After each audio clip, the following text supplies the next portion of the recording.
Thank you very much. What I want to talk to you about tonight is how to have a better sex life. Now, there's good and bad news. The bad news is it's not simply going to be a physical exercise. I'm not going to be able to recommend any creams, lotions, or special positions. I don't believe that bad sex starts with a lack of ointments.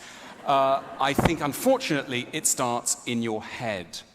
And even though we think a lot about sex, we perhaps don't think about it enough or not in the right ways. I want to start by asking what makes something sexy, as it were. Before we're looking at the problems that sex gives us, let's consider what makes something sexy. Why are certain moments, situations, positions especially sexy? I think it has to do with loneliness. For most of our lives, we are isolated, alienated, lonely creatures who do not find an echo to some of our deepest needs in the people around us. We inhabit large, anonymous cities, and then suddenly, sometimes something miraculous happens. Someone allows you deep into their mouth. You can put your tongue right at the top of their upper molars. You can sniff around, and it's wonderful. Now, it's revolting as well when we talk about it. Nothing that is sexy is not also, with the wrong person, revolting. That's the point. It's sexy precisely because it's private, because it's a miniature utopia that you're creating with someone. Think of oral sex. In oral sex, the dirty, poisoned, soiled side of you is, as it were, welcomed by another person. You are no longer just dirty. The dirty becomes clean. Sex symbolically cleanses us. Another person accepts us, the whole of us, and that is a miraculously exciting thing. It's exciting, we call it, it's a turn-on, it's sexy, but it's deeper than that. It's psychologically enriching, it makes us feel fully human. Think of violence within relationships. Within loving relationships, people will hit each other, scratch each other's backs, call each other names, pull each other's hair. What's going on there? Trust. Weirdly, it's trust. It takes a lot of trust within a loving relationship to allow one person to hit another. Violence, sexual games, all of these things, they're not signs of depravity. They're precisely signs of our more aggressive impulses being accepted within a social arena. And there's a tremendous sense of well-being that comes from that. I want to ask why some people turn us on. What is a sexy person? Now, evolutionary biologists have got an answer to this question. They tell us that a sexy person is a healthy person. What we colloquially call sexy is somebody who is symmetrical. Their face is symmetrical. Evolutionary biologists have studied diseases in the womb and in the early years of life and have concluded that people who have facial deformities in later life are almost all subject of some kind of attack, biological attack in early life. So the person we call beautiful is someone who shows a healthy lineage, and we're deeply attracted to that, the biologists tell us.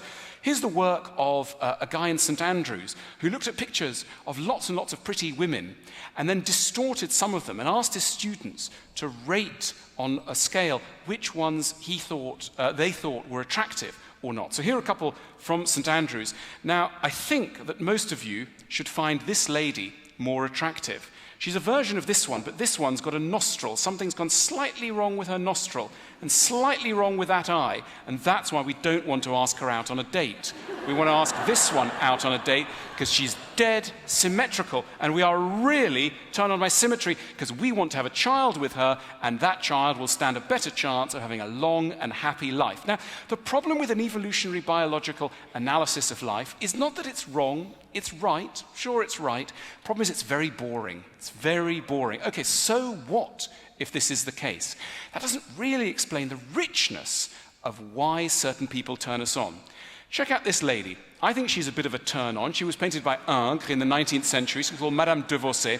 She is absolutely symmetrical. Beautiful face. A researcher from St. Andrews would find her totally healthy from a biological point of view. But she's much more interesting than that. When she turns us on, it's not just that that's turning us on. It's the fact that we can read psychological traits in her face. She shows a certain humor, a tolerance, a dignity. She's open-minded and yet strong. And when we say this woman is a turn-on, we're turned on not just by signs of her health, but by a whole person. We live in a culture where we're often very suspicious of the body, of the surface. We hear that phrase, she only liked me for my body. He only liked me for the outside of me. And that's taken as an insult. I want to argue that a lot of us is present in the physical envelope. It isn't an insult to say to someone, you turn me on. That can be a deep analysis of who a person is rather than just a shallow one. Now let's think, why are we not all turned on by the same person? It's because we all had different backgrounds. It's because, if you're a heterosexual male, we had very different mothers. And according to who our mothers were, we might get a stronger or weaker impulse to take one of these ladies out on a date. Now, let's imagine that your mother was a kindly soul, very reliable, very nice, but a little bit dull, indeed on a bad day, a bit oppressive, a bit rigid. Now, who would we want to take out? Of course, we'd want to take out Scarlett, because she's a little wilder. There wouldn't be such a problem of rigidity with Scarlett. She's more on the chaotic end, as Philippa would say. So we need a little bit of that if we're inclining towards the rigid. However, if you've had a very chaotic mother, she was dynamic, she was attractive, but she was all over the place, your own real needs were not taken care of, well, then Natalie might come to seem a lot more attractive. So, in other words, when trying to analyze what turns us on, ask what's missing in us. The person who turns us on is going to contain within them all sorts of psychological traits which we're attracted to but slightly short of. So what I'm trying to say is, don't dismiss the notion of sexiness as merely a superficial category. It's a very deep one. There's an awful lot of human psychology in the surface analysis. Now let's think of the problems of sex. One of the problems of sex, well, there are really two big problems of sex. Either we're having too little sex. Who here is having too little sex? Yep. Amazingly well-sexed audience here. And some of us are having too much sex. Who's having too much sex here? Who's in the grip of a sexual obsession? Come to this later. Well, I'll talk in the bar.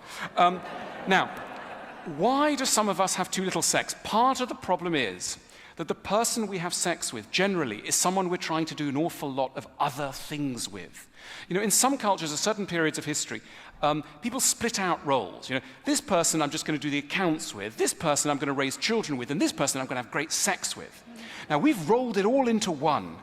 This person's going to be this person called my wife or husband, and I'm going to do everything with them. I'm going to put out the bin bags with them, I'm going to raise the children with them, I'm going to have sex with them, I'm going to do the accounts with them, and I'm going to plan the interior decoration of our home.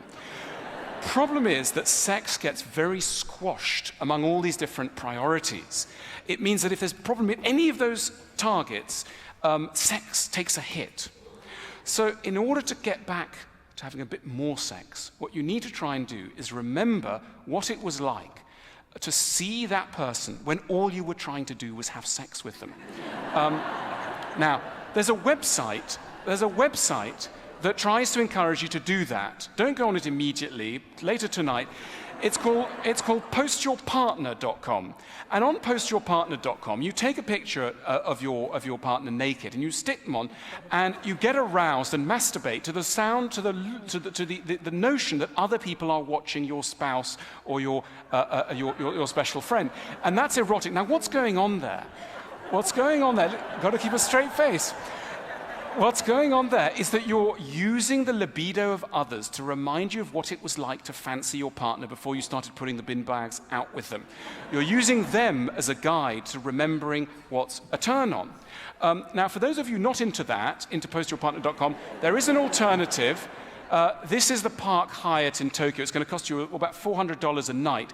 But it's perhaps more noble than the Post Your Partner. But the same thing's going on. A hotel separates out the functions and reminds you yet again of who that person was before they became so confused with other things.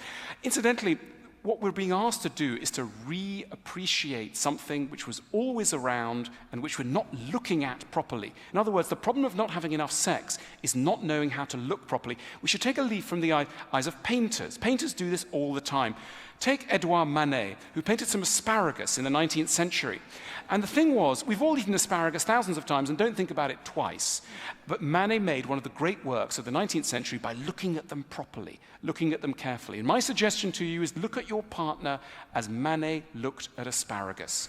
Bring them to life with the same degree of respect and complexity. Now, let's think about the other problem, which is having too much sex, or rather being in the grip of a sexual obsession. The problem with sex is that we often use it not to think about stuff that's quite painful. Sex comes along and fills a vacuum. You know, when you don't want to think, and you've got something pressing, all sorts of difficult things to do, and you're in front of a computer, what might you do, guys? Guys, what might you do? Yeah. You know what you're going to do, right? You know what you're going to do. You're going to put something in the internet, right? And you might become fall prey to a sexual obsession because you're using sex to divert you from anxiety. That anxiety is important, and you're running away from it to sex. Don't. Now, some people in history have tried to tell us not to have too much sex, not to think about too much sex. They've been aware of the power of sex, and they've got us to try and do various things, not to think too much about sex. And when we think about these people, we think, oh my goodness, how repressed they were, dressing head to toe in gear, getting too turned on by the sight of an ankle. This seems ridiculous. We think in the modern world that we are liberated, right? And that we don't need to worry too much about the physical and about the erotic and about sex, because it doesn't really matter what you're looking at. You can be thinking about, microbiology or the fate of human beings. You're not going to be distracted by certain visual images. These things are not going to put you off. You're not going to change your priorities just because there's somebody sunbathing semi-naked next to you. Grow up. Now, my analysis is, yes, we will. Very many of us, very sensible people, get very, very, very affected by these sort of things. Now, I'm not necessarily recommending this, but I'm thinking let's think about the power of sex sometimes to draw us away from things that are very important. Let's not let sex be used as a distraction from very necessary internal processes.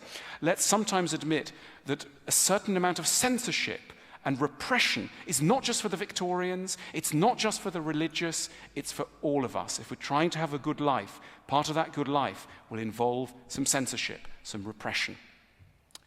To conclude, we'd be awfully sensible if we didn't have a sex drive. We'd be very mature, very respectable people by now.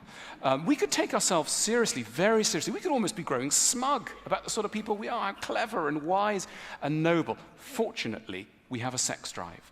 And that sex drive doesn't allow us very long to think of ourselves as sensible beings, because we know what's going on in our minds. We know every day as we ride the tube, as we walk the streets, there's stuff in our minds that if a video camera was put in there, we would just look absolutely absurd. And that absurdity is rather nice, in a way. Let's respect how ridiculous sex makes us. It gives us enormous amounts of pain, but it also gives us that vital, psychological, philosophical lesson to remind us not to take ourselves too seriously. Thank you very much.